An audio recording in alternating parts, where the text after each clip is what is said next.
Good afternoon, everyone. Welcome to the Samvad Talk series organized by IIIT Bangalore.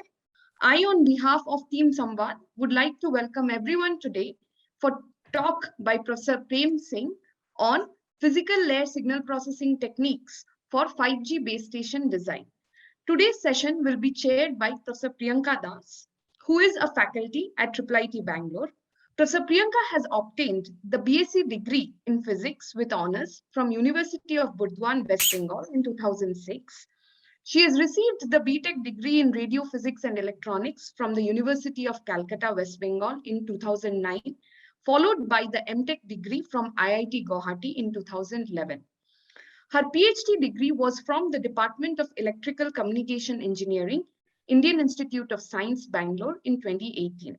She has been working as an assistant professor at IIIT Bangalore since 1st October 2018.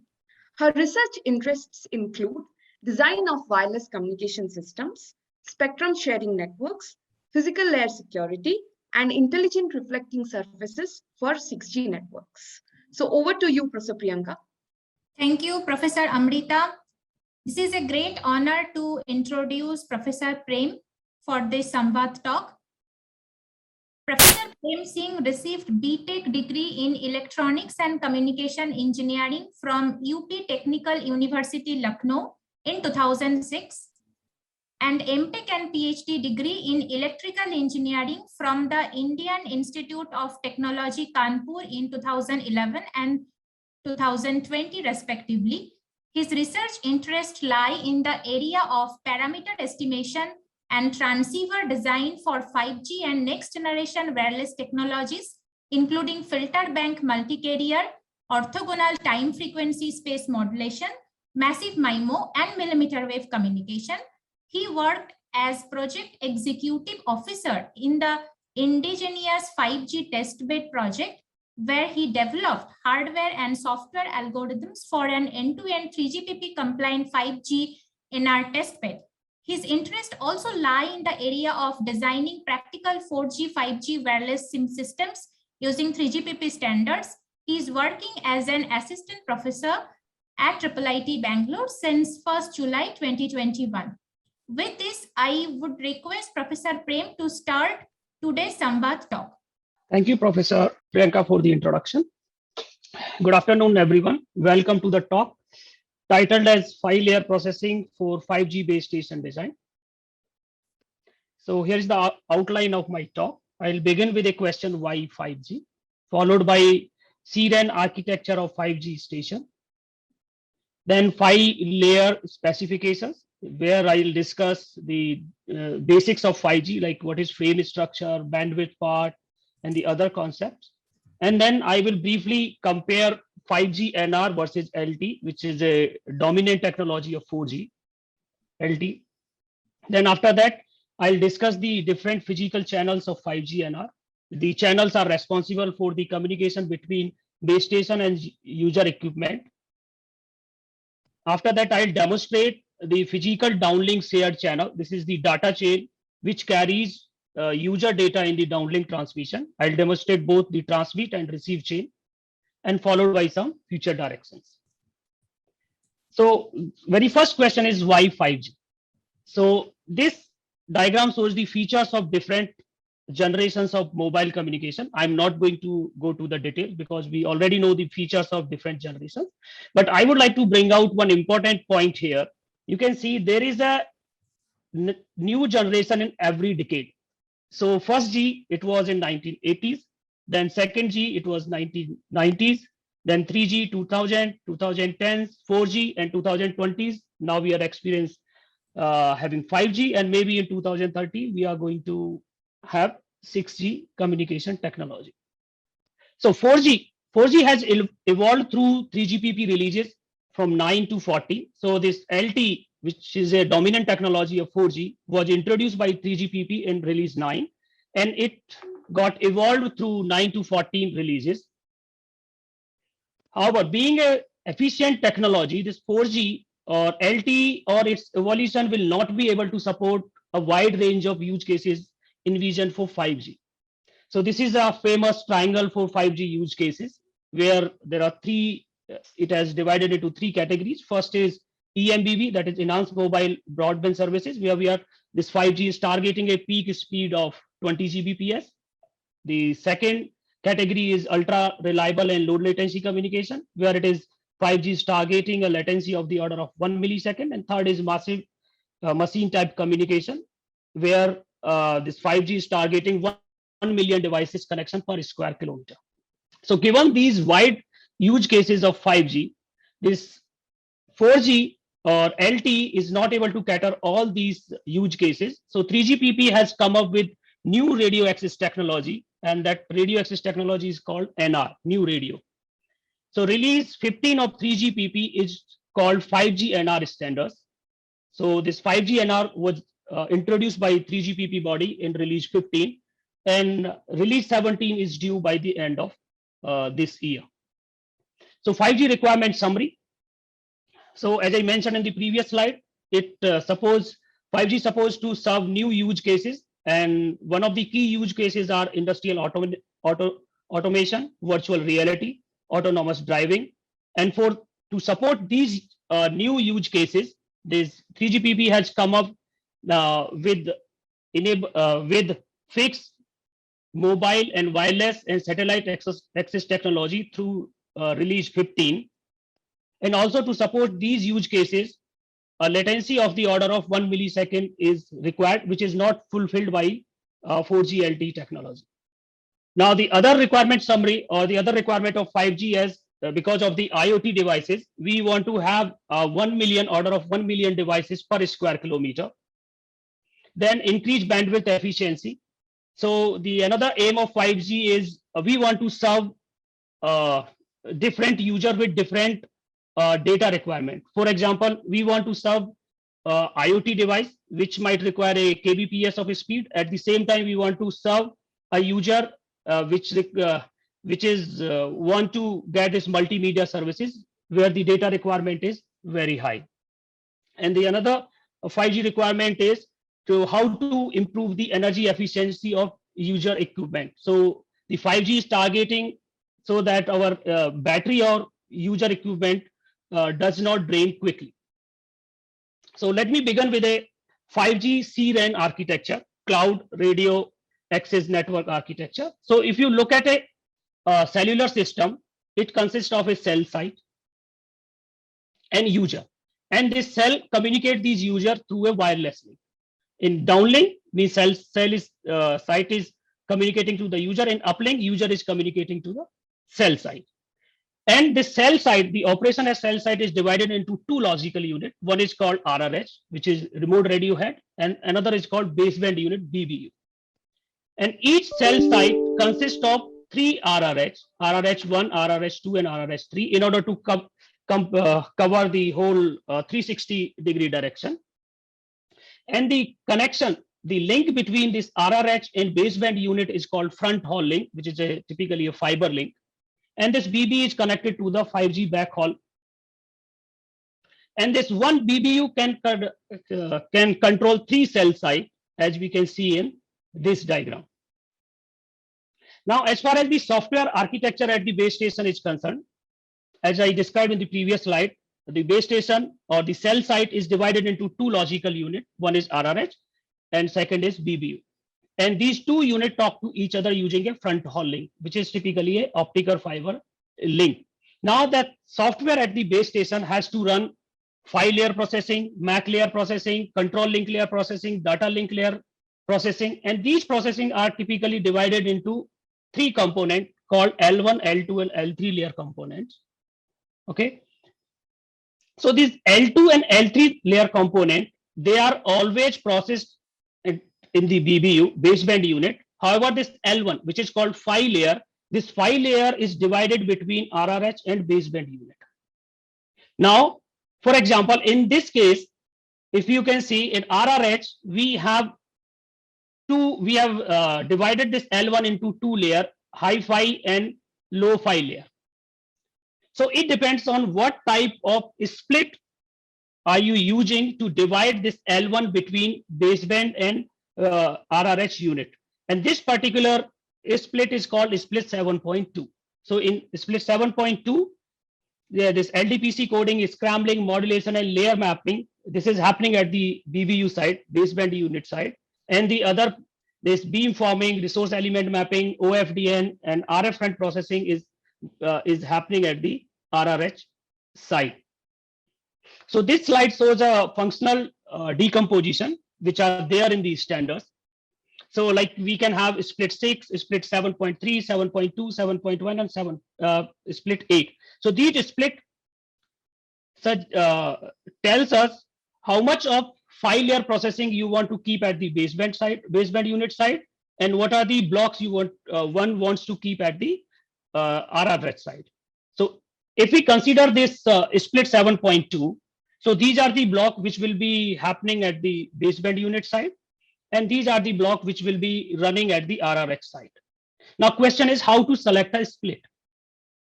So there are two main parameter to select a split. So first is front haul bandwidth. So you know front haul is a link between baseband and RRH. So as we move towards right, we can see that we are pushing more and more signal processing at the baseband side. So it means to connect this baseband and RRH unit, we require a larger bandwidth of front haul link. At the same time, if we are moving towards left, it means we are pushing more and more signal processing at the RRH side. It means to connect a link between baseband unit and RRH, the bandwidth requirement will decrease. And the second parameter is RRH complexity. So as we move towards right again, it means we are keeping most of the signal processing at the baseband unit side. It will reduce the complexity of your RRH unit. And if you move towards left, it means you are pushing the signal processing block, file layer signal processing block at the RRH side. It will increase the complexity of your RRH unit. So now let me quickly go through some basics of 5G NR standards. So first is 5G frequency range and waveform. So 5G is targeting two frequency range. One is called FR1, which is 450 megahertz to 6 gigahertz, which is popularly known as sub 6 gigahertz band. And this frequency range supports both FDD and TDD, frequency division duplexing and time division duplexing. And the second range is called FR2, which is from 24.25 gigahertz to 52.6 gigahertz, and which is called the millimeter wave regime. And this FR2 supports the TDD operation, that is time division duplexing. Now, as far as bandwidth is concerned, so a maximum carrier component bandwidth can be 400 megahertz in 5G, which is unlike the 4G or the LTE technology, where maximum bandwidth was some 100 megahertz. Now the maximum number of subcarriers in 5G are 3300, and FFT size to implement OFDM operation is 4096, and number of component carrier CCs are 16. It means if we require a bandwidth more than 400 megahertz, then one can go for the carrier aggregation, and 5G allow a aggregation of 16 carriers. Now, as far as waveform is concerned, in downlink, when the base station is communicating to the user, the waveform is CP-OFDM, cyclic prefix based OFDM, and when it is uplink, so there are two options are there. First is CP-OFDM, and second is DFD spreaded OFDM. That is to support the low PAPR transmission. And as far as multiplexing of users is concerned, this 5G is using OFDMA, orthogonal frequency division multiplexes. Now 5G numerology. So this parameter mu represents a numerology of 5G. So based on the value of mu, the subcarrier spacing delta F is given as 2 to the power mu into 15 kilohertz. So for mu equal to 0, we have 15 kilohertz. For mu equal to 5, we have 480 kilohertz of subcarrier spacing. And cyclic prefix, we can have normal cyclic prefix at 60 kilohertz. It supports the extended cyclic prefix also, when the channel delay spread is quite high. So these three subcarrier spacing, 15 kilohertz, 30 kilohertz, and 60 kilohertz, they are used for the data transmission in sub 6 gigahertz band. Whereas the 60 kilohertz, 120 and 240 kilohertz, they are used for the data transmission in millimeter wave band. And the subcarrier 15 and 30 kilohertz, they are used for the synchronization in sub 6 gigahertz.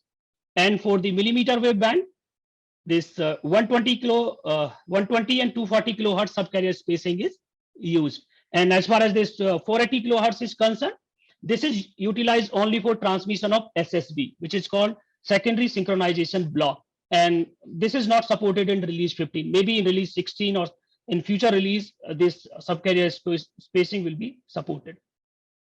Now the question is, why numerology? Why there are so many subcarrier spacing? Like in LTE, if you say, if we recall, the subcarrier spacing was fixed, that was 15 kilohertz. But here we have many subcarrier spacing depending on the parameter mu. So the answer is, so LTE, as I mentioned, the bandwidth of LTE or each device which is 4G enabled has to decode 20 megahertz of bandwidth. If your device is supporting 4G, then it means it is supporting, or it should be able to decode 20 megahertz of bandwidth. Now, given the huge cases of 5G, so we might have a huge case where the bandwidth requirement is not 20 megahertz, and we might have a huge case where the this bandwidth requirement is more than 20 megahertz. So that is why this 3GPP body, they have come up with the different or variable subcarrier spacing through this 5G numerology. So this variable subcarrier spacing is required to support different use cases and to meet short latency requirements. And second, this increased subcarrier spacing, especially this 60, 120 and 240, they also help operations in millimeter wave regime. Now 5G frame structure. So in 5G, there is a frame of 10 millisecond, which is similar to 4G. And there is a concept of subframe also. And the duration of the subframe is 1 millisecond. This is again similar to LTE. So if you can see here. There is a quick question. Can we answer this now? Yeah, please. Considering all the splits 6 to 8 between RRH and BBU, does it mean that BBU has to support all the splits if the BBU has to support different RRH which may have different splits? No, it depends on your design. So it depends on the capability of your baseband unit. Let's say your baseband unit is having very good processing power, then you can keep many signal processing, 5-layer signal processing at the baseband unit, and you can keep you can make your RRH unit very simple. But at the same time, you will have to ensure that the link between your baseband unit and RRH is supporting very high data rate. Let's say for 7.2, I remember that if someone is using 7.2 split, then this front haul link has to support 20 Gbps of speed. So it is a trade-off. So it depends on the design. So the baseband unit and RRS, they are typically designed with one split. Okay, and so, suppose the RRH comes from different providers. Yeah. If the RRH is coming from different provider, then you will have to design your baseband unit as per that split. Just can I orally ask? I think this just to clarify, Diwakar here. Yeah. So now my question is very simple. See, the design of 5G has been that each customer, you can take plug and play systems. So the idea is that suppose the BBU comes from one vendor, and then I take 2 RRH with different splits from 2 different vendors. So in such a situation, it is probable that if it comes from the same vendor, I can agree that one split is fine. But if it comes from different vendors, then we might, have interoperability issues, right? Yes.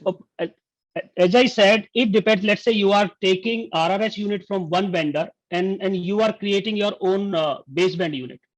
Then you will have to comply the split which RRH is using, or the splits which RRH is able to support. Yeah. Let's say so you can. So in that case means if one RRH supports say split 6 and another supports 7.2, then it essentially means that if I connect it to the BBU, then the BBU has to support both the split, right? Yes. So if I go to let's say for BBU, you have RRS with split 6, then I believe any BBU can support it, because most of the processing is happening at the RRS side. So you require a very low complex BBU baseband unit. But if you go to the 8, the maximum, it means the most of the file layer processing is happening at the baseband unit. And if you purchase a RRS unit with that, then the things might be difficult, because the link between that will also play a role.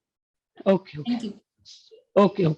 So in 5G frame structure, so there is a frame of 10 millisecond and there is a subframe of 1 millisecond. You can see 1, 2. So there are 10 subframe in 10 millisecond, right? And there is a concept of slot also, but it is different from LTE. In LTE, the 7 symbol was called as a slot, but in 5G NR, one slot is defined as 14 OFDM symbols with normal CP, and the number of slots in one subframe for a given numerology mu is calculated using this relation.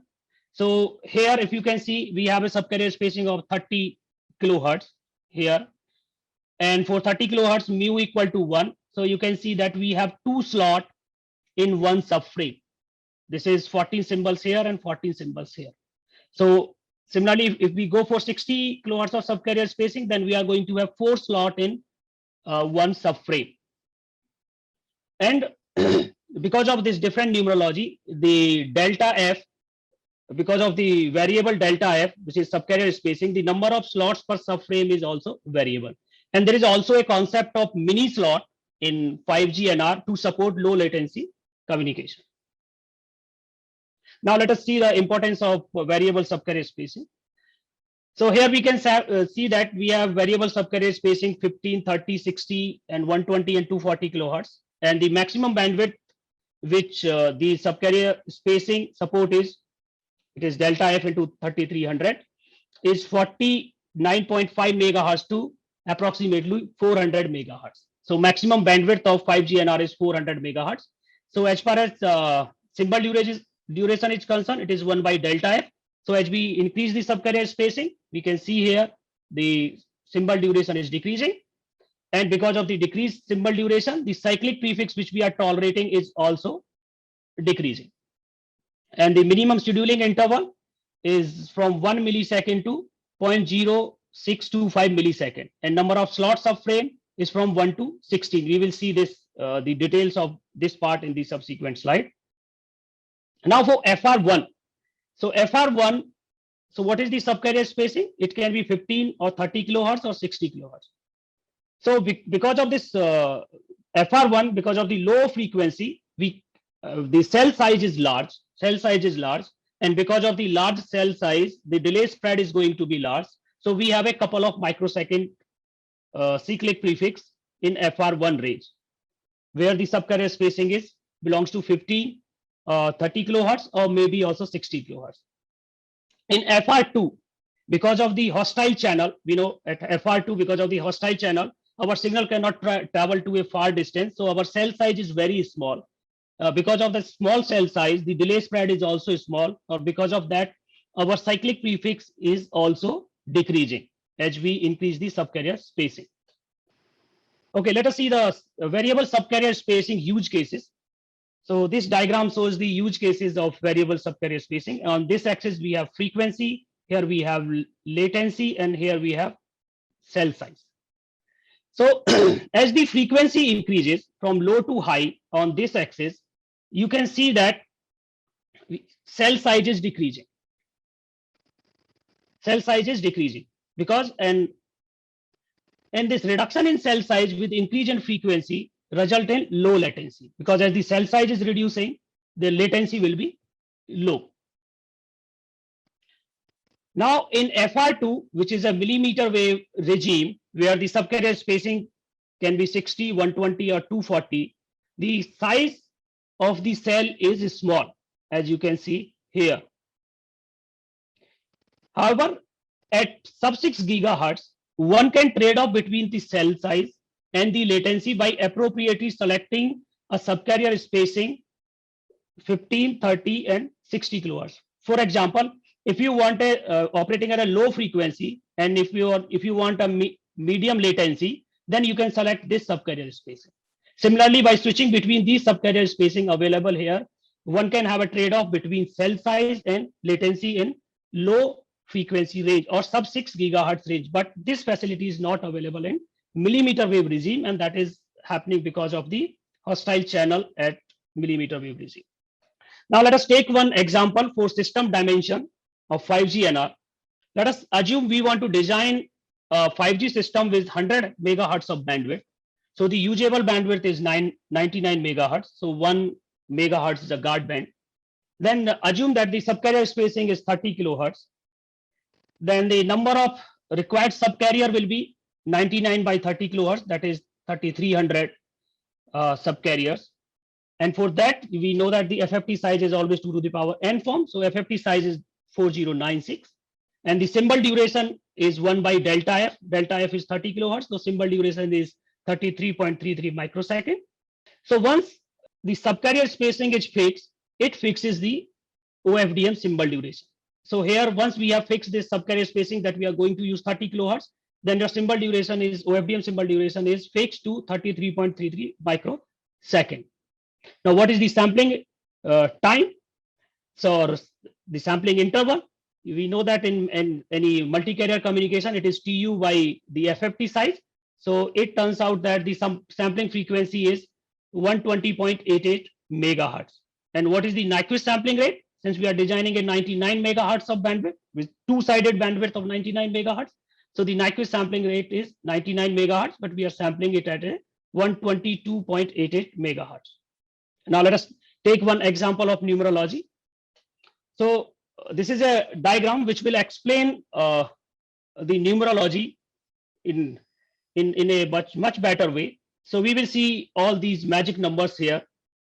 So let us see on the left hand side, we have subcarrier spacing delta F, and on the right hand side, we have a number of slot in one subframe. So you can see we have considered one subframe 1 millisecond, which is divided into 2.5 and 0.5 millisecond durations. So when our subcarrier spacing is 15 kilohertz, so we can see that 7 symbols are here, 0 to 6, and 7 symbols are here. And what is a slot? Slot is defined over a duration of 14 OFDM symbols. So this is one slot. So when we have 30 kilohertz of subcarrier spacing, then we have two slots. There's like 0 to 13, 14 symbols here, and 0 to 13, 14 symbols here. So this is the first slot, and this is the second slot. Similarly, for 60 kilohertz, we are going to have 4 slots. And on 120 kilohertz, we are going to have 8 slots. See one thing here, this part and this color, these are showing the cyclic prefix. So now if you can see that the first OFDM symbol in 0.5 millisecond is having slightly larger CP in comparison to the other OFDM symbols in 0.5 millisecond duration. So here you can see this symbol is having more cyclic prefix, but the other symbols is having same cyclic prefix. So let us see how these numbers 352, 4906, and 288, how these numbers have come. So let us take an example again, 99 megahertz system with 30 kilohertz of subcarrier spacing. Sampling frequency is 122.88 megahertz. So CP samples, this since we have taken 30 kilohertz of subcarrier spacing. So what is the CP duration? It is 2.3 microsecond. And what is the number of CP samples? This is CP duration times the sampling frequency. So we have 288 samples. So we can see that 288 samples here. And what are the number of samples in one slot? In one slot, if you say for 30 kilohertz of subcarrier spacing, in one slot, we have 14 OFDM symbols. And what is the CP duration? 288 and 4096 are coming because of FFT size is 4096. So we have these many samples. Now one slot at 30 kilohertz is of 0.5 duration. You can see here. So this is of 0.5 duration. And if you count the number of samples in 0.5 millisecond of duration, these samples are 61440. So number of extra samples are 64 here. So what we do is these 64 samples, we added these extra samples in the first symbol of each slot. So the 64, we have added the 64 with 288. So we have 352 samples here at 30 kilohertz of subcarrier spacing. Similarly, one can calculate this 320, 416 and 544 samples also. Now, the another basics of 5G is resource grid. So again, let us consider a duration of one subframe, that is 1 millisecond. So on this axis, we have time, OFDM symbol time. On the vertical axis is subcarrier spacing. So the OFDM symbol index is varies from L equal to 0 to L equal to 14 into 2 to the power mu minus 1, where mu is giving our numerology number. So the few concept of resource grid, something called resource element, RE. So what is an RE?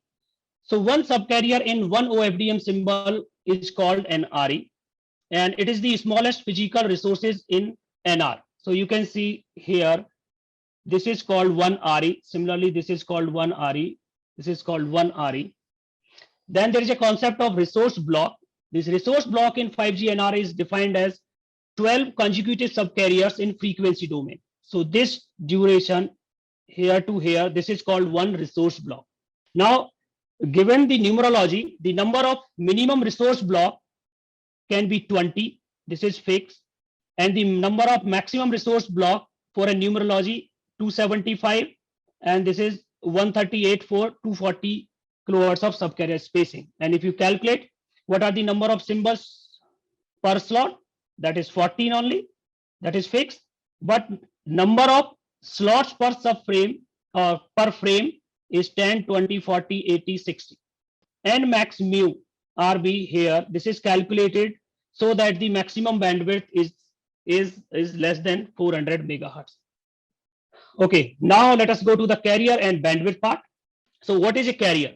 So a carrier is characterized in 5G NR, a carrier is characterized by a subcarrier spacing delta F, a number of resource block allocated to that carrier, and starting resource block.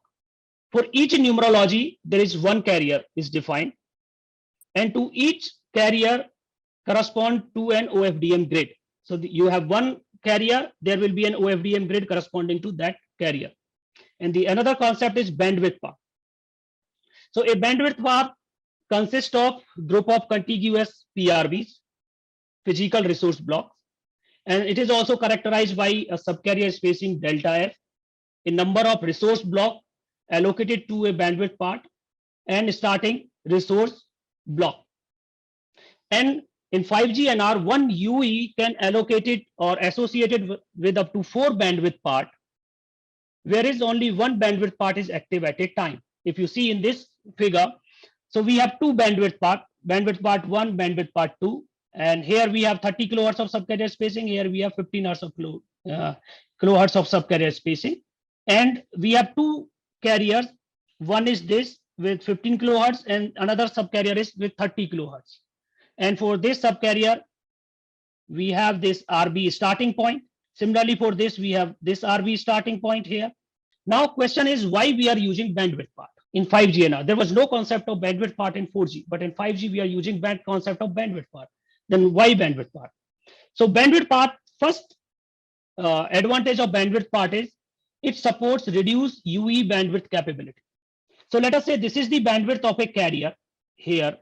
This is the bandwidth. Now UE or your device doesn't want to use this whole complete bandwidth. Let's say there is an IoT device which want to communicate using 5G NR standards, and the data rate is very small. So using bandwidth part, you can assign a very small bandwidth to that particular UE. So that is the first thing which is addressed by a concept of bandwidth part in 5G NR. Second is it is supporting reduced UE energy consumption. So let us say a UE is connected to a 5G network and it is watching 8K video. And in that case, data requirement is very high. So it was initially assigned a bandwidth part 2, which has quite high bandwidth. Now let's say UE has suddenly switched to a application or where he is sending simply text messages. Now bandwidth, the data requirement has reduced. Now with reduced data requirement, if a UE will keep operating with bandwidth part 2, then this battery, the device battery will drain quickly. So in order to avoid such cases, that UE can be moved to another bandwidth part called bandwidth part 1, which has smaller bandwidth in comparison to the bandwidth part 2. Second, we can have frequency division multiplexing of different numerology. Like we can have a numerology running here, bandwidth part, we can have a bandwidth path here running with numerology 2. Similarly, this bandwidth part supports non-contiguous spectrum. As I said, a UE can be allocated 4 bandwidth part, and they can be non-contiguous also. Maybe one bandwidth part can be here, one bandwidth part can be here, or in between there can be a thing which is completely unknown to the users. So these are the things which are addressed using the concept of bandwidth part in 5G NR. Now let us see the main 5-layer differences between LTE and 5G. So use cases, we know that the main use cases of LTE was the enhanced this mobile broadband access. That was the main target of LTE. But 5G, we are the use cases are quite diverse. That we are having EMBB, massive machine type communication, and URLLC, that is ultra reliable low latency communication. Latency in LTE, it was an order of 10 millisecond. In 5G, we are targeting latency of the order of 1 millisecond. Then band, LTE was completely below 6 gigahertz, that is sub 6 gigahertz. But in 5G, the bandwidth, the range which we are targeting is 60 up to 60 gigahertz. Bandwidth, it was fixed 20 megahertz. But because of the subcarrier spacing in 5G, we can have 100 megahertz of bandwidth if we are operating in sub 6 gigahertz. And we can have bandwidth up to 400 megahertz if we are operating in above sub 6 gigahertz, that is millimeter wave regime. Subcarrier spacing, it was fixed in LTE, but in 5G, the subcarrier spacing is variable, which can vary from 15 kilohertz to 480 kilohertz. Frequency allocation. So in LTE, each UE need to decode the whole bandwidth. Okay, that was the constraint there, and that has been removed in 5G. So using the concept of bandwidth part, your device, it depends on your application. So your device can have very small data rate also or very high data rate also. And both the cases can be served using the concept of bandwidth part. Then always on signal. In LTE, the always on signals was RS, reference signals, PSS, primary synchronization signal, SSS, secondary synchronization signal, then PBCH, physical broadcast channel. And in 5G, there is only one always on signal, that is called SS block, secondary synchronization block. So in that case, we can say that 5G networks are more energy efficient. Now let us see 5G NR physical channels and reference signals. So what are the channels, physical channels, which are responsible to carry the information from base station to the user and from user to the base station? So there are two scenarios, uplink and downlink. Uplink means when user is transmitting to the base station, and downlink when base station is transmitting to the user.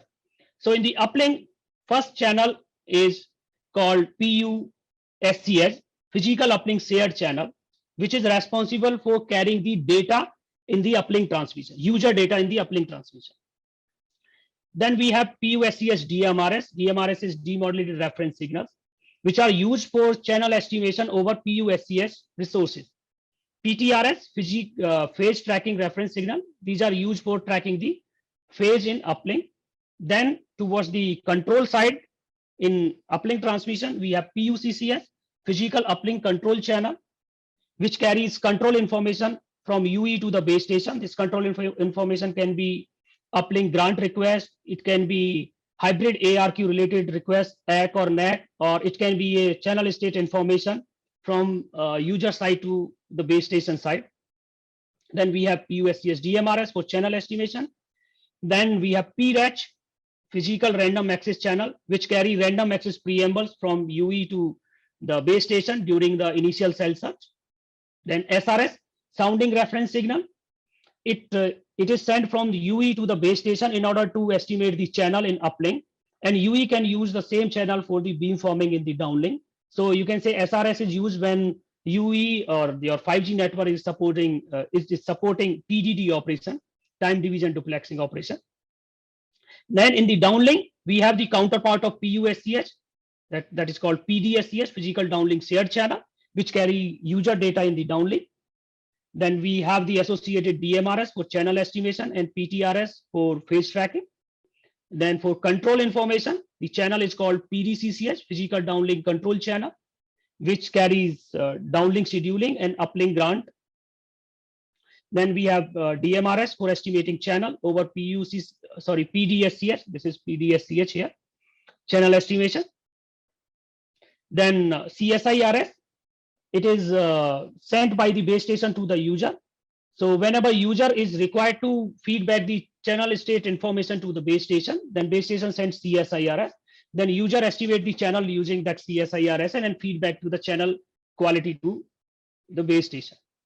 Then we have PSS, primary synchronization signal, which provide radio frame boundary, or it helps in synchronization. Then SSS, it also helps in synchronization, secondary synchronization signal. It provides subframe boundary to the user. And this PSS and SSS are also used to obtain the physical layer cell ID while during the initial cell search, when your mobile device or your equipment is connecting to the base station first time. Then physical broadcast channel, which carry master information block, MIB, during the initial cell search, which is required to decode SIB, which is called system information block, from the physical downlink control channel.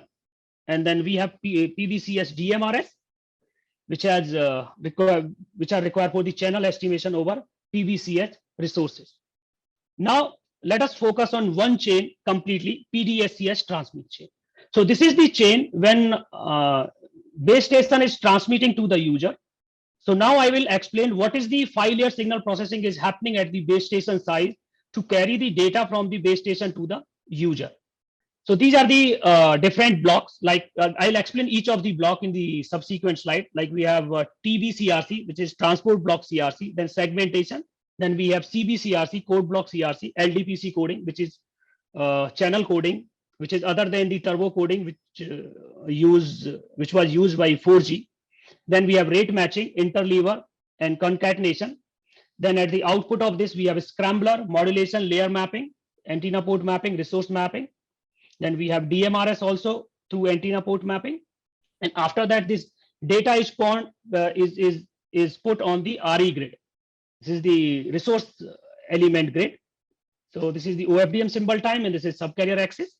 And it time axis ranges from L equal to 0 to 14 into 2 to the power mu minus 1, where mu is your numerology number.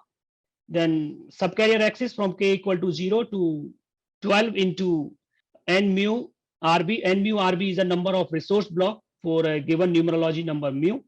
After that, we pick each column one by one. We take the OFDM, that is IFFT operation. And after that, CP is added. And after adding CP, the I and Q samples, in phase and quadrature samples, are fed to the DAC, digital to analog converter. And they generate a signal SIT and SQT. And after that, this signal SIT and SQT, this QAM signal is up converted and transmitted. So let us see. And this block inside this green dotted block, dotted box is called DLSCS, downlink shared channels. So in some, it is also said that PDSCS is a channel which carries DLSCS, downlink shared channel. And the different blocks of DLSCS are given by this dotted green box. And in this slide, the box with these two colors are they are being implemented using the logic from 3GPP standards. And this color is proprietary. I mean, this 3GPP standards does not discuss how to implement antenna port mapping. So it depends on the designer, how one is implementing this antenna port map. Now let us discuss DLSC. So these are the block of downlink shared channel. And input of this downlink shared channel is a transport block, which is coming from the MAC layer. And this output is a code word. The output of this is called a code word. So let us see what is TBCRC, which is called transport block CRC. So maximum transport block size, minimum transport block size which MAC layer can provide to the DLSCS can be 24-bit. This corresponds to MCS0. MCS is called modulation and coding scheme. Okay, so there is a MCS table in these standards with MCS indexes. So let's say if transmission is with MCS0, then you just look into that table. That table which specifies the allocation, that how many resource has been allocated for the transmission. So this can be minimum 24-bit and maximum it can go up to 319784-bit. So this TBCRC add a 24-bit CRC if this transport block provided by the MAC layer is greater than this number, and else is add a 16-bit of CRC. And it is essential for the hybrid automatic repeat request implementation. Let us say if there is a failure, transmission failure, then based on this CRC, the user feedback a ACK or NAC to the base station, whether the packet has been received correctly or not. So CRC algorithm, this is very simple. Let me skip this. So in CRC, you know that we have this transport block, which is treated as binary number. Then we divide it using a polynomial. These polynomials are given in, again, standards. And the remainder of the division is called CRC checksum, which is appended to the transport block CRC. Now, let us come to the segmentation. So in segmentation, the maximum size which LDPC coder, which is here, which can process at a time is this and this. So 8448, when LDPC coder is using a base graph 1, and the maximum size it can process is 3840 when it is using a base graph 2. But the MAC layer can provide a transport block which has size greater than KCB. Okay, so as discussed in the previous slide, this maximum transport block size can go up to this. So this transport block is segmented if this TB length, transport block length plus 24-bit CRC, which is equal to B, is greater than KCB. So what is KCB? KCB is the maximum size LDPC coder can process at a time. If the incoming block is greater than, the size of that is greater than that, then it segments the block segmentation. Now, segmentation ensures that the transport block is divided into equal size code blocks. So at the output of the segmentation, here we have code block, 1 code block, 2 and 3 code block, and so on. Now let us see how this segmentation algorithm works. So B is the size of transport block plus CRC. Then the number of code blocks is calculated using this relation, where L is the number of CRC bit. Then we calculate the another number B prime, which is the total number of bits after this CRC addition to each of the segmented block, because there is a CRC addition here also, which is called CBCRC, code block CRC. Then we calculate K prime, the number of bits. Then one can think of that the number of bits assigned to each code block here can be simply calculated using B prime by C. But standard says don't do it like this. So they say you select a value of lifting side ZC, and this is coming from this table of technical standards, and you select ZC such that this condition is satisfied, this condition. Now, what are the different here? If you see this KB is 22 if your LDPC coder is using base graph 1, and KB is 10 if your LDPC coder is using base graph 2. Okay, and what is K? K is the size of each code block. So we satisfy this condition. So this K prime is coming from here.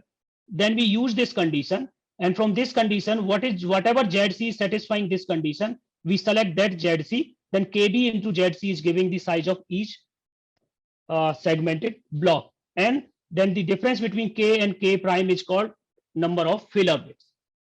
Now let us see the example. So for example, we have been allocated, or a user have been allocated a 70 PRBs of 70 resource blocks over a slot of 14 symbols.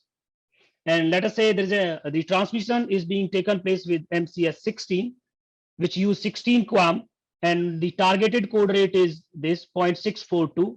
And these numbers, this and this, they are coming from the MCS table, from the technical standards. So the MAC layer, in this case, since this MAC layer is assigning the resources, so as per the assigned resources, this MAC layer send transport block of size this. Okay. So for this, if this is the transport block size, then what is C? C is 4. We are going to have 4 segmented blocks. Then what is B prime? B prime is in this case is 7072. And the lifting size, if you satisfy this condition, and if you see the table in standards, you will find that the ZC equal to the minimum value of ZC, which is satisfying this condition, is 352. Okay, which turns out that the value of K, the value of K is 7744, and number of filler bits are 672, and number of the size of each segmented block is this 7740.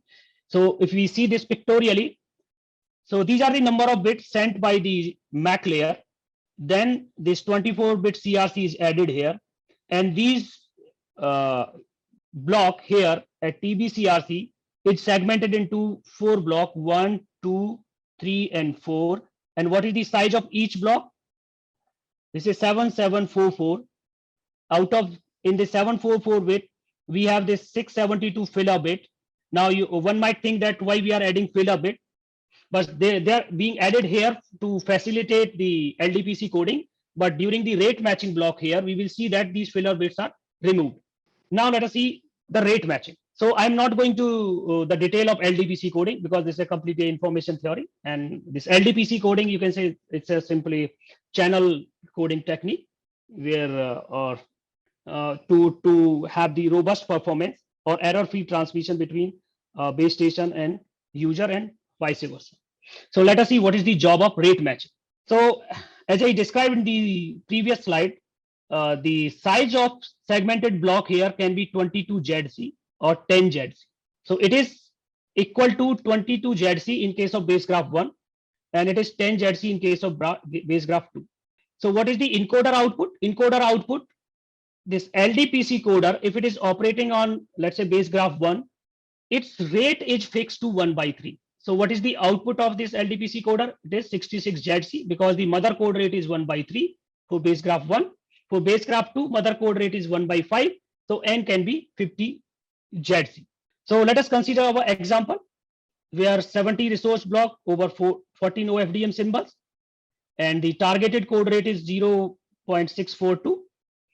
So in a PRB, we know that in a PRB, there are 12 subcarrier physical resource block. There are 12 subcarrier, and out of these 12 subcarriers, 6 are used for the pilot transmission. So if we calculate the number of resource element, this is 12 into 14, this is 168. And out of 168, okay, let me correct myself. Not the 6 pilot subcarrier out of 1 resource block. This is out of 168, 6 are reserved for the pilot transmission. So what are the data subcarriers? Total data subcarriers is 162 here. Then a user has been allocated 70 PRBs. Then what is the number of bits which can be transmitted over 17 PRB? So 70 PRB, 162 REs, and 16 QAM. 16 QAM means each sample will carry 4 bits. So these are the number of bits which can be transmitted using the resources which have been allocated to the UE. But what is the length of rate match code? Rate match block is given by E, which is G by C. So remember, there are C number of blocks, and there are these many total number, G number of total bits. So what are the bits assigned for the each block after segmentation? It is given by G by C. So in previous slide, we calculated C is 4. So these are the number of bits which are assigned for the transmission of one code block. Okay. And what is the output of this LDPC coder here for one block? Remember, this is 66 into 352. This. So the output of LDPC coder is these many bits. And what are the resources allocated for the transmission of these bits? These many bits. Now, the job of this rate matcher is to match the output of this LDPC coder with the allocated resources. Now, how it is done? So first, what happens? The output of this LDPC coder here is written in a circular buffer. Okay. And then bits are read from this buffer starting from an offset position called redundancy version and then increase the bit index. Now, if the bit index reaches to the maximum number, the bit index is reset to the first bit in the buffer again. Okay. Now, different RVs, like we can have different redundancy versions, RV0, RV1, and so on, for the different starting points. And for the initial transmission, let's say if a block is being transmitted first time, for that RV0 is used. And the scheduler can choose different RVs to support chase and incremental redundancy hybrid ARQ. This is a type of hybrid ARQ implementation technique. So recall that for our example, the LDPC encoder output for each segmented block is this. Okay. And what is the bits allocated to each segmented block is this. So what happened? So first, these bits are written in a circular buffer here, you can see. And then from redundancy version 0, we count that many bits which are allocated for the transmission, and rest of the bits are punctured. Similarly, here punctured, punctured, and punctured. And this is the transmitted code block first, second, third, and fourth. So this is the case where the allocated resources are more less than the output of your LDPC coder. There might be a reverse condition where the number of bits at the LDPC coder output are less, but the number of allocated resources are more. In that case, this is the example for that. So in this example, you can see the output of segmented block at the LDPC coder output is 1188. And what are the resources allocated for this transmission? 3140. So you can say this number is less and this number is high. So in this case, again, these bits are written in a circular buffer. Okay. And what is the bits of LDPC encoder output? 1188. Then we count these bits, we reach to 118 and then repeat again, because the user has been allocated 3240 number of bits for the transmission. So this is called repetition. So in segmentation, using two conditions, one is puncturing and repetition. The job of this rate matcher is to match the output of your LDPC coder with the allocated resources for transmission. And if you see, after doing this, the achieved code rate is 0.1210. And what was the target code rate? That was this. And we are very close to the targeted code rate. Now let us see the interleaver. So output of rate matcher block is interleaved using row column interleaver. The motivation is to avoid burst errors. So for example, this is the rate match output. Then we have row column interleaver writing. We write this in this fashion here, and then we read in this fashion. So finally, we have this kind of output. So using this, even if there is a burst error, it is spreaded over the larger duration. Using that, you can avoid burst errors. And after that concatenation, these code blocks here, here, and here, they are finally concatenated like this. And then finally, we have a code word at the output. Now this code word, so DLSCH we have discussed, this code word is carried by the PDSCH, physical downlink shared channel. So what is the block after this? The output of DLSCH is scrambler. So the principle of a scrambler is, let's say we have G rate match bits, then we scramble this sequence with the another sequence called CI. The CI is called the pseudo random sequence. For example, let's say this is our B, the input, and this is the scrambled sequence, then output is this.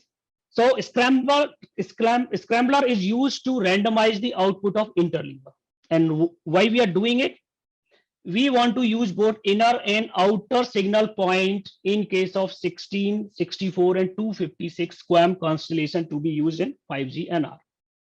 So let us say if your sequence is this and you are not using a scrambler, then every time your modulator will transmit the same symbols, and that symbols might be at the boundary of your constellation, let's say here. Then means every time you are using larger power to transmit your signal, that will affect your energy efficiency. So to avoid such conditions, this scrambler is used. Then after that, okay, so this is how it is generated in the standards. So I'm not going into the detail of that because of the time constraint. Let us go to the next block, modulation. So in modulation, the output of scramblers are bits, and these bits are mapped to QAM symbols. And 5G NR in downlink allow these 4 QAM modulation scheme, 4, 16, 64, and 256. So let us say if you are using 4 QAM, then 2 bits at a time are mapped to QAM symbols, and so on. And after that, the concept of layer mapping. So in layer mapping, the complex value symbols, so output of modulation, what is the output? We have complex value QAM symbols. Now these QAM symbols are mapped between different layers. So let's say we have QAM symbol DQ0 to DQ sim -1, where Q is the code word. So this DLSCH here can provide a code word 1 or code word 2. So that is why this Q index is coming here. And these symbols are mapped to V number of layers. Okay. Now this mapping is very straightforward and simple. In case of 5G NR, if your DLSCH is providing 1 code word, then 5G NR use 4 layer for the transmission, up to 4 layer. And if it is providing 2 code words, then up to 8 layers are used for the transmission. And this mapping, as I said, is very straightforward. If there is 1 layer, you directly map the symbols to the layer, 1-to-1 mapping. If you have 2 layers, then you pick the symbol alternatively to map to the 2 layers. And if you have 3, then you pick 3 symbols and map, then next 3 symbols and map, and so on. Then next is antenna port mapping. Now this antenna port mapping does not specified in the standards. Now after layer mapping, then you have to map your symbol to the different antennas, because in 5G, similar to 4G, we are going to have multiple input, multiple output communication system. So now we need to map these bits to the antenna, and that is called antenna port mapping. So there is a concept called precoder. We use precoder at the output of layer mapping. This precoder map these layers to your antenna ports.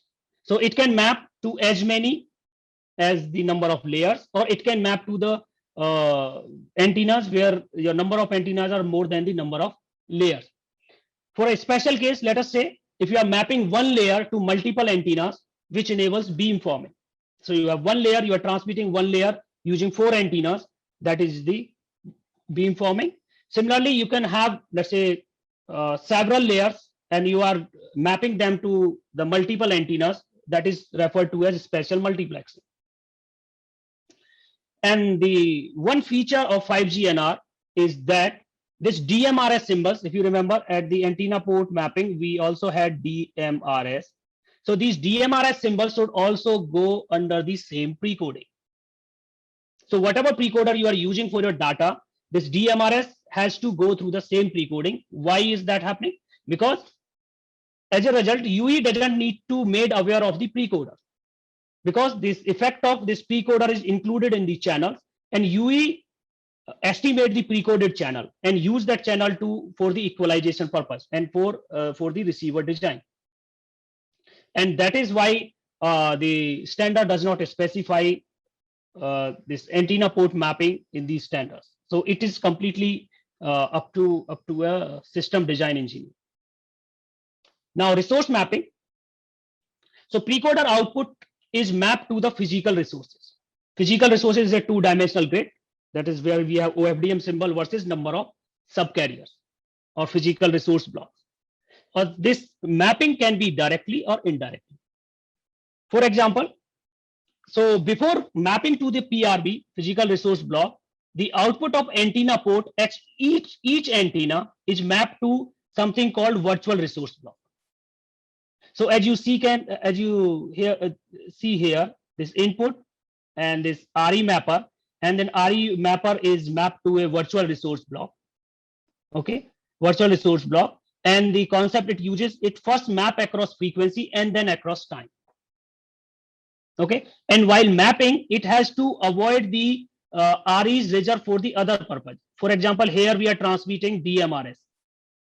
So while mapping, it has to avoid these locations because these locations are reserved for DMRS transmission. And for like this yellow color, they are for the data transmission. So this during VRB, virtual resource block mapping, the data can be mapped there. Then from next step is we then map from VRB to PRV, virtual resource block to physical resource block. Now this virtual resource block to physical resource block can be interleaved or non-interleaved. In case of interleaved, let's say this is your VRB. Sorry, in case of non-interleaved, then you have one-to-one mapping. You directly map the block as it is in the physical resource block. And in case of non-interleaved, you can have this kind of mapping. It is here, it is then this goes here, this goes here, and so on. This is done to exploit the frequency diversity. I mean, across subcarrier, there is one possible thing across subcarrier, you can repeat your blocks. And the way using that, you can exploit frequency diversity. So this was the about PDSCH chain, physical downlink shared channel. Now let us see the PDSCH receiver chain. So standard do not talk about receivers. That is very important thing because standard talk about all the transmitter. Now it is up to the design engineer how they want to design their receiver. So most of the concept come from the transmitter side only. Let us say at the CRC, there's a concept, the reverse of that use at the receiver. We have a scrambler, we have to use D-scrambler at the receiver and so on. So I'll not go into the detail of PDSCH, each block of PDSCH receiver chain. I'll just summarize using one figure. So at the receiver, the receiver received this RIT and QT. This is a baseband signal in phase and quadrature. This is after down converting, and this is, by the way, this is running at the UE side. So base station is transmitting. So this PDSCH transmitter chain is running at the base station side, and PDSCH receiver, because UE is a receiver. So this is running at the UE side. So after down conversion, then we have in phase and quadrature component. Then we convert them to digital using ADC converter, analog to digital converter. After that, we remove CP. And after removing CP, we take FFT, OFDM. Then we convert this time domain symbol to frequency domain. And then we have this RE grid. After RE grid, we have resource demapping. And then after we do channel estimation, noise estimation, equalization, and antenna port demapping, where DMRS are used for the channel estimation and noise estimation. And after these are the operations which are opposite of the operation at the transmitter side. And finally, we have this downlink shared channel decode chain. And this decoded transport block is given to the MAC layer. Or again, in this slide, these block with these two colors are from 3GPP standards. And these again depends on the design engineers. So standard do not talk about these blocks. Now let us see some simulation performance. So for evaluating the performance of PDSCH chain, I have used 2 transmit and 2 receive antennas. Target code rate is 0.66. And number of PRBs, physical resource blocks, are allocated is 100. Subcarrier spacing is 15 kilohertz. Channel is used TDLC, which is tap delay line channel C, which is a 5G NR, standard 5G NR channel. Then modulation order is 16 QAM. And channel is estimated using MMSC estimator, using DMRS. MMSC is minimum mean square error channel estimator. And the receiver type is also MMSC. So these are the performance. So, okay, this is not, I think axes are not visible clearly. So let me explain. So this axis is BLER, which is called block error rate. Block error rate. So we transmit certain number of blocks and we see how many blocks are in error and how to count the error. If let's say CRC is failed for a block, we say that block is in error. And this axis is SNR. So this SNR here is 10 dB and this is minus 5 dB. This is 0 dB and this is 5 dB. Okay, so this is the BLER performance for the PDS-CH chain, which I have implemented for these parameters. Okay, so towards the end of my talk, now let me bring out some future directions and challenges. So first future direction is developing 3GPP compliant multi-user transmitter and receiver chain, 5-layer algorithm for that using machine learning, especially for FR2 regime. So for FR1, which is sub 6 gigahertz, the designs are already there, but for millimeter wave, one can use a machine learning based algorithm to design 5-layer algorithms. And when I say 5-layer, means like for channel estimation, for equalization, for let's say for beam forming, beam management, for synchronization, for these things. So what are the challenge? Challenge is if you are developing your scheme with 5G NR framework, then obviously your aim is to bring that on the hardware. Okay, then your scheme should be able to perform these operations very fast. Okay, it should be implementable over hardware within slot boundary. So let's say you are using 30 kilohertz of subcarrier spacing, then slot boundary is 0.5 millisecond. So if you are doing channel estimation, then your algorithm should be able to give you channel estimation within 0.5 millisecond. Otherwise, there is no use of that channel estimation. Then for beyond 5G scheme, such as OTFS, orthogonal time frequency space, IRS, intelligent reflecting surfaces in 3GPP framework. The another direction is how to bring these schemes or beyond 5G or 6G scheme in 3GPP framework. That is the another good direction, and it has a lot of potential for patents. Third, contribution to beyond 5G standards. So there is a lot of focus on this in India. Recently in NCC, you might be knowing this, there was a special session on how to contribute in 5G standards, beyond 5G standards, and from India. So here challenges are to contribute to the beyond 5G standards. We need to have system level simulation for beyond 5G schemes. And we need to have the knowledge of 5G and other standards. Because to contribute to the standards, first we implement the advanced techniques using the extended the existing standards, and then the idea is supposed to in the standards. And the another future direction is how to design hardware for different use cases of 5G. Let's say if you are targeting EMBB, enhanced mobile broadband service, then 5-layer is going to be very complex. Then how to design hardware for that? And then at the same time, if you are targeting some IoT application, Internet of Thing application, which is having data rate in kbps, where the hardware is going to be very simple, how to design such hardware? That might be the another direction. So this is from my side. Thank you. Thank you, Professor Prem. This is really interesting and useful talk for our students. So I have a couple of questions from the audience. Okay. What is the longest signal correlation? It might be auto or cross correlation used in 5G to improve reception. Longest signal correlation. Longest signal correlation. So I mean, are you talking about the initial cell search thing? Because this correlation in 5G NR is typically used for the synchronization purposes. So when your base station, when your UE is connecting to the base station first time, and then this using SSS, secondary synchronization block and primary synchronization block, then you use the correlation. So are you asking in that perspective? If I request Professor Prasanna, can you please elaborate on this specific question?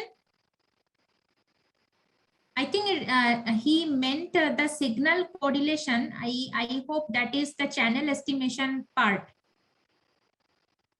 So yeah, it depends. Means if your channel is correlated, as you know, then you might have to use, you will have to use different channel estimation technique.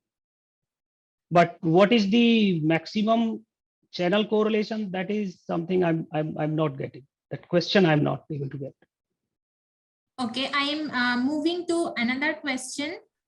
You talk about FR1 and FR2. There is a question, why does not FR2 support full division duplexing? Okay, so that's a good question. So, in millimeter wave, FR2, when we say this is a millimeter wave regime, and this is where this massive MIMO setup makes sense. Okay, because of the lower bandwidth, we can have more and more number of antennas. Maybe at the user side, we can afford at least 2 antennas. At the base station, anyway, we can have large number of antennas. So what happened in such case, we don't want to use FDD. The reason being, if we use FDD, so what happened in FDD, base station transmits CSIRS, channel estimation reference signal. And for that, this UE estimates the channel and feedback to the base station. Now, if you are using, if you are remember from the theory of linear algebra, if you have NT number of transmit antennas, then to estimate the channel, you require at least NT number of symbols. So, and in case of massive MIMO setup, if you are not using TDD, if you are using FDD, then you will have to use NT number of symbols to estimate the channel. And since this NT can be, let's say, 64 and 128. So this consumes your most of the coherence time. For the data transmission, this time interval is remaining time interval is very small.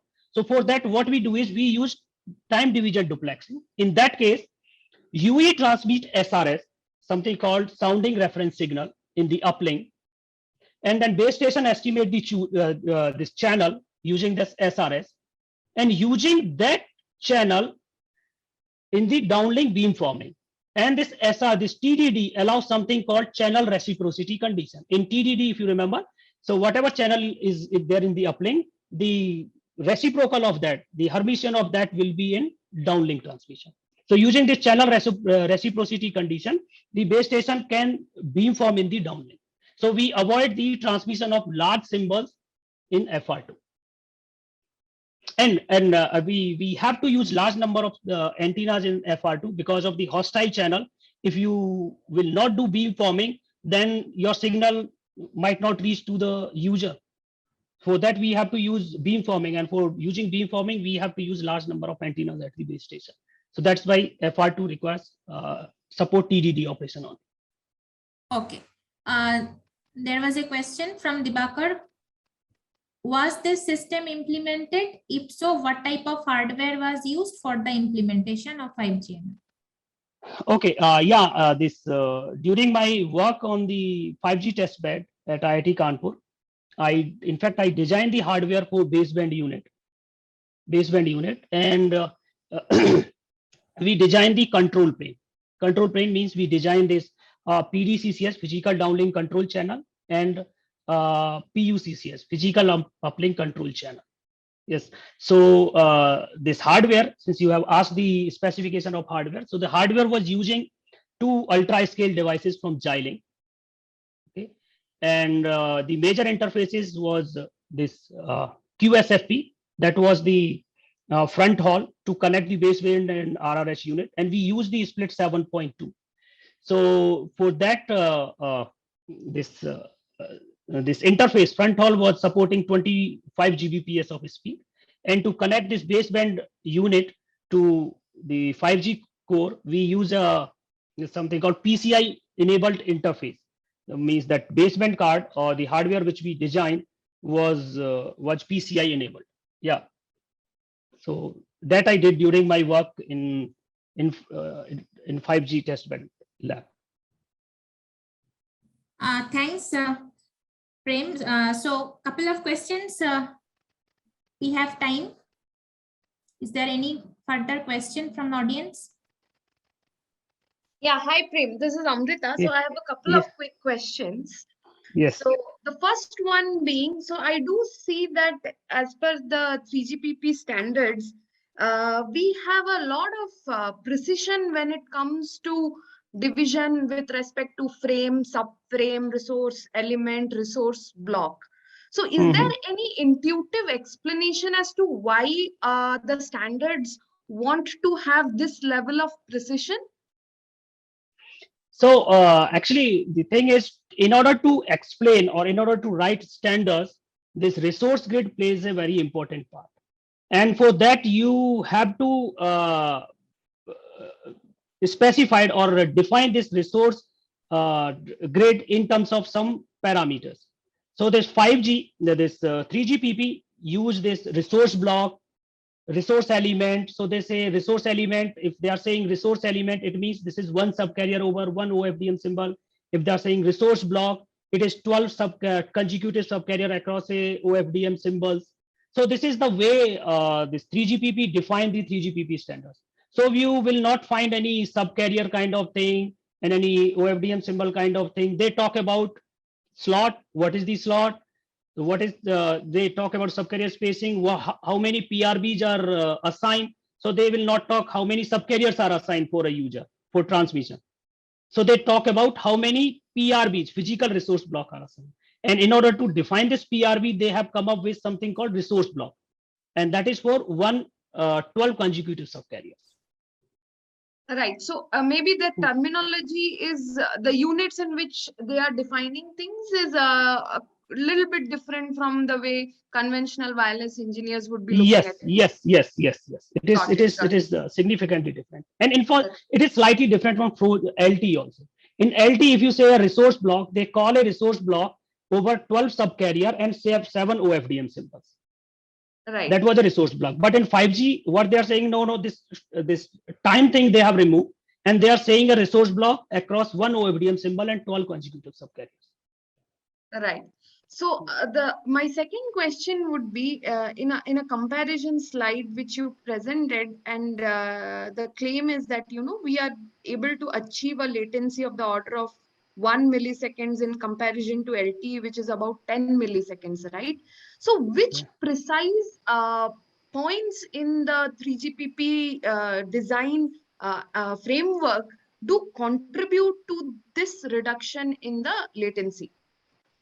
Okay, so in 5G NR, actually, if you go for the release 15 mostly talk about EMBV, Enhanced Mobile Band Services. So in release 15 of 3GPP standard, you won't find anything related to latency. But in release 16, there are many concepts, and one of the concept of mini slot. It was not available in 4G. So what they are saying is, in case of low latency communication, latency communication, so the UE does not have to transmit, let's say, at least for one slot. The UE can transmit over, let's say, 2 OFDM symbols. And with higher, and that UE can be moved to the higher subcarrier spacing also. Let's say if UE is operating with 240 kilohertz of subcarrier spacing, then the symbol time is reduced by 1/240. That is significantly smaller than the 15 kilohertz of case, which was there in 4G LT. So in that case, if you transmit with that higher subcarrier spacing, especially in millimeter wave regime, then you can transmit your data very quickly. And with that case, this is something 5G is targeting. That is order of 1 millisecond. So there are many concepts. Yeah. I'm so sorry to interrupt you. So it is purely because we are going to operate in the FR2 band. It has nothing to do with the way we are actually designing. No. You can operate in FR1 also. So if you see in FR1, FR1 also, let's say, then your cell size has to be small. Okay. So one way is, if you can see the diagram on my screen here, you can say very low latency. So if your cell size is very small, or you can say if you are transmitting to a user, if that the distance between transmitter and user is very small, and FR2 you can go up to 60 kilohertz of subcarrier spacing, then again you can reduce the latency. That is one thing possible with the conventional one slot transmission. Apart from that, you are allowed to use something called mini slot, where the UE can transmit maximum of 2 symbols, 4 symbols, 6 symbols, and so on. Right. So that is supposed to happen in the future upcoming releases and in the latest. Yes. Okay. My last question. Got it. My last question would be, The channel reciprocity part, which you just mentioned, I think Pratyusha had asked this question, why we are in fact avoiding FDD in FR2. Channel reciprocity, as far as my limited knowledge goes, is a theoretical concept, right? So how do Yes. we, how do we back up our claim when we are operating in practice in a, in a practical environment setup wherein, the environmental conditions may not be conducive in Yeah. supporting this claim of channel reciprocity? So to answer this question, actually there are only few algorithms which can be implemented using in 3GPP framework, and there is a lot of calibration is required for that. Lot of calibration is required in order to exploit reciprocity in the downlink. I perfectly agree with you. As far as theory goes, it simply says you just take the complex conjugate of that, and that is your channel in the downlink. But in practice, I agree. There is a lot of calibration is required, and there are algorithm in the literature. I'm not aware of any exact algorithm, but I remember my professor mentioning this at some point of time, that there are algorithms in the literature which can be used, or in fact which have been used also, and people have tested their performances also for channel reciprocity condition. But for that, as I again say, there are a lot of calibration is required, and to implement those algorithms on the hardware is really challenging. Right. So maybe that's a simplified assumption to make our lives simpler when we consider channel reciprocity, but requires some further investigation in that regard. Thank you, Prem. That's all from my side. Thank you so much. Okay. Prem, I think Professor Prasanna is back. So the question I want to raise one more time. Please, Professor Prasanna, can you please unmute and ask the specific question? Yeah, hi. Ajay, it's very simple. Suppose there is a correlation of, definitely you can improve reception if you have exploit correlation between signals along different channels, and the channels can be different. If you get 3 channels and 2 of them point to a symbol being 0 and one is uncertain, you can declare that as 0, and that is the correlation. But the correlation, the signal delays are all different. So, so what's the longest symbol delay between channels which is typically exploited? That is something I'm not aware of. Maybe some this is one has to go through these practical channels, standard 5G NR channels, which is TDL-A, TDL-C. Because you'll get multipath. You'll get multipath, and multiply delays are all different. Yeah.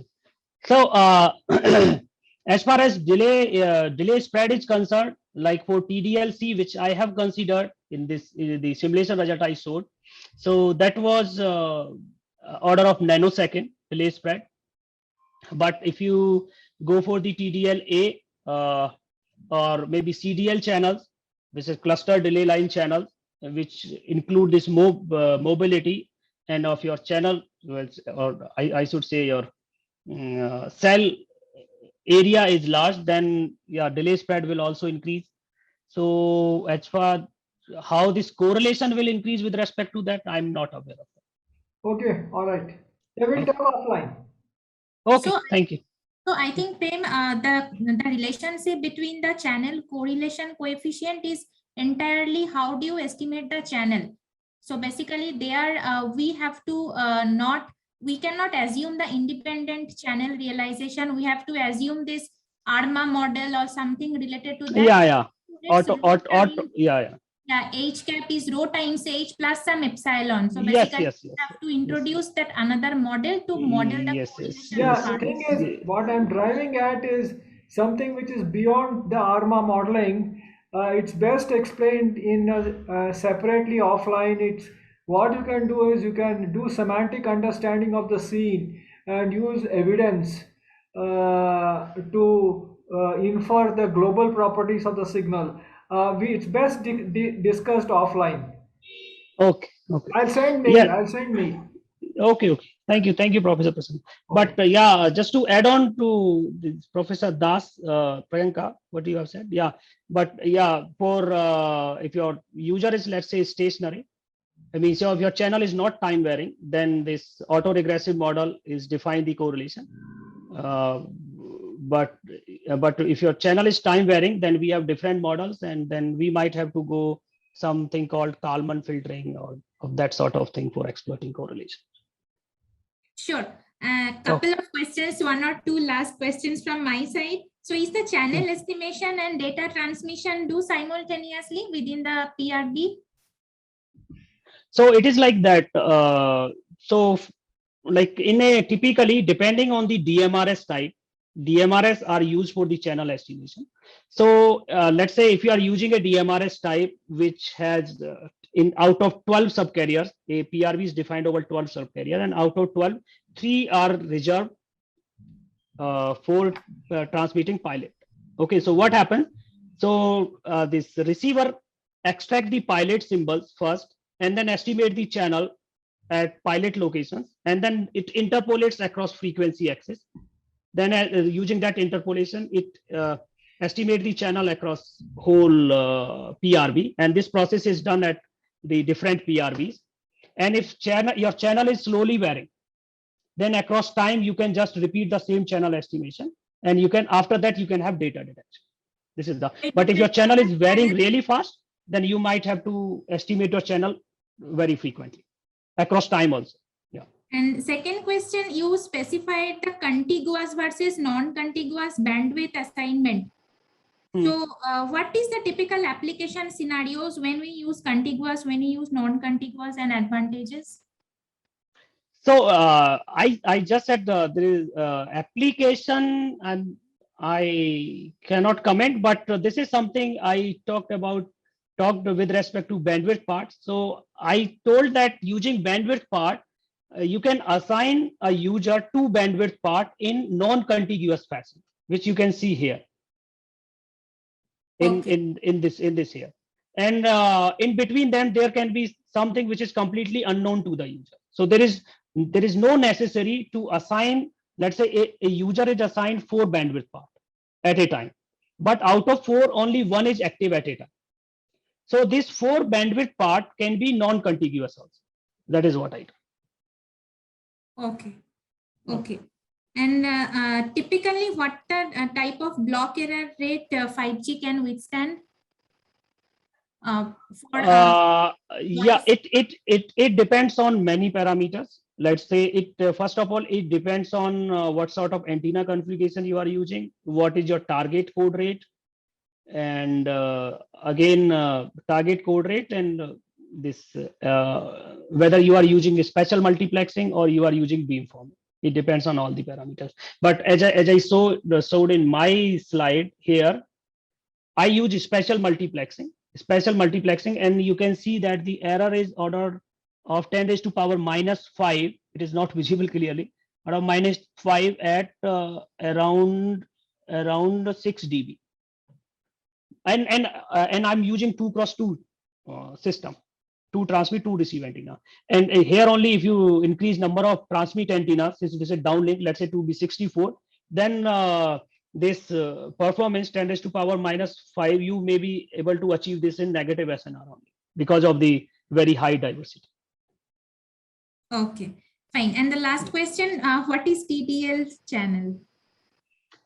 TDL channel. So there are 2 types of channel which this 5G standard specifies. First is called tap delay line channel, and second is called cluster delay line channel. So the cluster delay line channel, this tap delay line means, as the name indicates, they are realized using tap delay lines. So this practical channels which are being realized using this tap delay line structures, this 5G and are called them TDL channel. But how it is being done, that is again a different study at all. Yeah, so can we just assume TDL is sum of alpha I into delta T minus tau I? Yes. That sort of the normal specified channel which we wireless communication people uses, that is yes. And clustered is basically which uses for millimeter wave, is it? Yes, clustered where we have a cluster, and in cluster, so there are different methods. In cluster, you can assume 1 dominant path, you can assume more than 1 dominant path. So there are different methods. That's why this cluster delay line type A, B, and C are there for different scenarios. So you have used the first one, TDL channel. TDL channel. But frankly speaking, as far as this channel is concerned, I haven't gone into the detail because there is a MATLAB library which generates a TDL channel for me. Or in fact, I can use CDL, TDL, any channel. So and I can check my performance. Okay. Thank you so much, Professor Prem. It's a really a very interesting talk, and I hope we need a course also in order to overcome the basics of the WAVE-DM. We have little bit covering in the wireless communication course, but this is more about LTE standards, which can be a part of this course maybe in near future. Okay. Professor Prem, I think Professor Sridhar has raised his hand. Professor Sridhar, would you like to unmute and ask the question? Yeah, a couple of questions. One is with respect to what Professor Priyanka mentioned about contiguous and non-contiguous. So it is quite possible that using carrier aggregation, it is possible to overcome contiguous. I mean, it's possible to combine non-contiguous blocks. I am assuming that, right? So using a carrier. No, but as far as carrier aggregation is concerned, I believe this again the carrier aggregation is possible of the contiguous allocation. As far as my understanding goes. Oh, okay. Anyway, so the second question is: see, most of the 5G implementations are using cognitive radio, right? To basically scan the whole spectrum space in order to lock into a particular block for communication between the BTS and the handset. So how does it affect the PHY layer? I mean, what is so as far as PHY layer is concerned, release 15 does not talk about cognitive radios. Maybe future release might include this. So I'm really not. What about 17? Release 17? 17 is due by the end of this year. So I'm not sure about that. But 16 mostly talk about these UAEs and these unmanned vehicles and many more other things like IoT applications and all that. This release 16 talk about them. But as far as 15 is concerned, it is totally about EMBB, Enhanced Mobile Brand Services. Okay, fine. Thank you. Thank you very much. That's about it for me. Thank you. Any further question? Thank you, Professor Prem, again. And thank you, Samvad. Thank you, everyone. I would like to thank the speaker of today, Professor Prem, for an extremely timely and relevant talk, and also Professor Priyanka for being the chair of today's session, taking time off her busy schedule. Thank you so much, professors. I would also like to thank faculties, colleagues, and all students who have very actively participated in today's Q&A session as well. So thank you, everyone. So a quick announcement for the next Samvad talk scheduled on 30th August, 2 p.m., which will be by a guest speaker, Professor Abhay Shah from IIT Roorkee. We'll be continuing with our theme on roadmap to 5G and beyond communication. So looking forward to an active participation by everybody therein. Thank you so much, everyone. Have a nice day. Thank you.